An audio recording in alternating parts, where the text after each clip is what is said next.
విశాఖపట్నం ఆర్థిక రాజధానిగా ఒక ప్రత్యేకమైన సిటీగా ఆధునికమైన నగరంగా తయారు చేసుకుందాం. దాన్ని ఎప్పుడు కూడా నేను కంబైన్డ్ ఆంధ్రప్రదేశ్ కూడా గుర్తుపెట్టుకున్నాను. విశాఖపట్నం అటు జనసేనకు, తెలుగుదేశానికి, బీజేపీకి ముగ్గురు కూడా చాలా ముఖ్యమైన నగరం ఇది.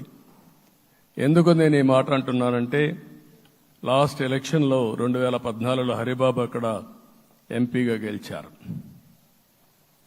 తర్వాత విడిపోయిన తర్వాత 2014లో మళ్లీ మనం పోటీ చేసినప్పుడు చేశాం. 2019లో 4 అసెంబ్లీ సీట్లు గెలిపించిన ఏకైక నగరం విశాఖపట్నం తెలుగుదేశం పార్టీకి.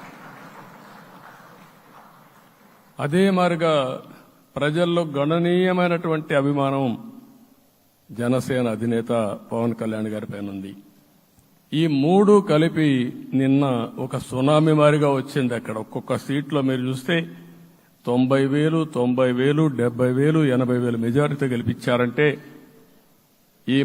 ఆనాటి ముఖ్యమంత్రి విశాఖపట్నాన్ని రాజధానిగా చేస్తాను, ఎన్నికలు అవుతానే అక్కడే ప్రమాణ స్వీకారం చేస్తానంటే నువ్వు రావద్దు అని ప్రజా తీర్పిచ్చిన రాజధాని నగరం విశాఖ నగరం. అంటే ఎలాంటి టెంప్టేషన్ కూడా లొంగలేదు వాళ్ళు.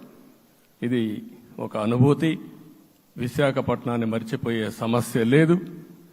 తగిన గుర్తింపిస్తాం, అభివృద్ధి చేస్తాం. ఇంకొక పక్క కర్నూలుని కూడా ఇదే మారిగా చెప్పి కర్నూలుని జ్యుడిషియల్ క్యాపిటల్గా చేస్తామని కడాన ఏమీ చేయకుండా వదిలిపెట్టినటువంటి వ్యక్తి.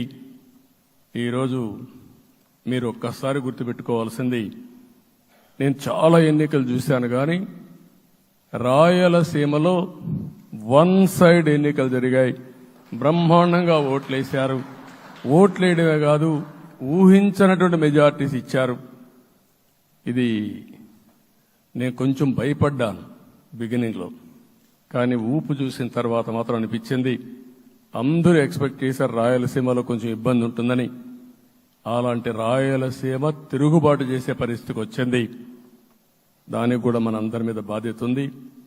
కర్నూలుని అన్ని విధాల అభివృద్ధి చేసే బాధ్యత Telugu Desam party, Janasena, BJP, NDA కూటమి తీసుకుంటామని కూడా హామీ ఇస్తున్నాను. ఈ 3 సిటీలే కాకుండా మొత్తం అన్ని జిల్లాల్ని సమభావంతో ఆలోచించి మనం ముందుకెళ్దాం. ఇంకొక పక్క మనలో ఏ కోశాన కూడా అహంకారం ఉండకూడదు, అరాచకం అనేది ఎక్కడా కనిపించకూడదు.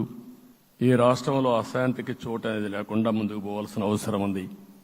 రాష్ట్ర ప్రజలందరికీ హామీ ఇస్తున్నా, సీఎం వస్తున్నాడంటే చెట్లు కొట్టేయడం, లేకపోతే రోడ్లు మూసేయడం, షాపులు బంద్ చేయడం, పరదాలు కట్టుకోవడం అవన్నీ ఉండవు.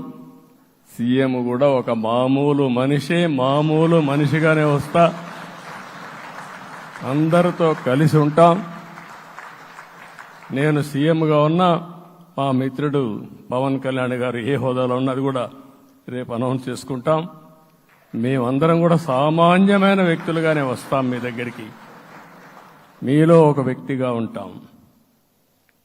మాకు హోదా సేవ కోసరం తప్ప పెత్తనం కోసరం కాదు. ఆ విషయం ప్రజలందరికీ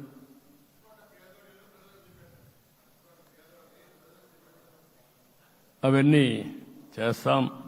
ఇంకొక పక్కన నిన్న మొన్న నేను వస్తానంటా ఉంటే